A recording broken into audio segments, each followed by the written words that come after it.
ఛత్రపతి శివాజీ జన్నత్ చేరుకున్నారు జనాబ్. ఆ దక్కన్ని మన మొఘలాయులు దక్కించుకోవడం ఎంతో దూరంలోనే. మరాఠాల సింహం లేనప్పటికీ తన వేటని చావా కొనసాగిస్తాడు.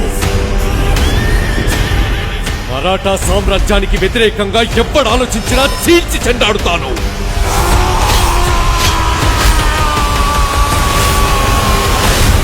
గర్జనకి లొంగకపోతే పంజావేటు తప్పదు. ఛత్రపతి సంభాజీ మహారాజ్ కీ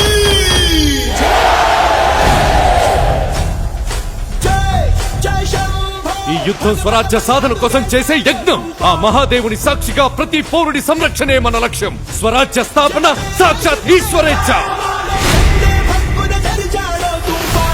మేము ఔరంగజేబును కలవడానికి వెళ్తున్నాం. కళ్లల్లో కించిత్ చింత కూడా లేదు.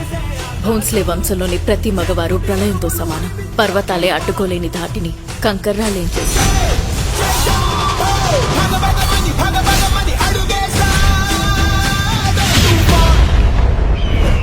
చిన్న పెద్ద చూడకుండా అయిన వాళ్ళ శవాలని తొక్కుకుంటూ ఈ కిరీటాన్ని అందుకున్నాను. మేము మళ్ళీ ఈ కిరీటాన్ని ఆ పొగరుబోతు సంబా చావు కేకని హిందుస్థాన్ మొత్తం విన్నాకి ధరిస్తాను. కాషాయం రంగు ఎక్కడ కనిపించినా సరే ఎర్రగా మార్చి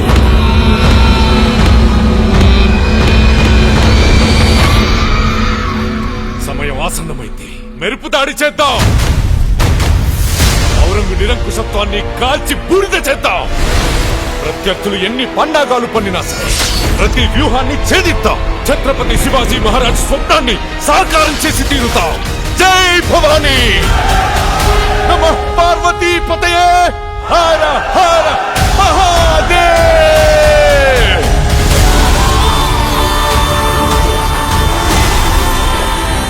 సమగ్ర మరాఠా సామ్రాజ్యంతో పాటు నేను కూడా ఎదురు చూస్తుంది ఈ రోజు కోసమే. మీ నమ్మకం మాకు తోడుంటే యుద్ధం కూడా ఉత్సవమే.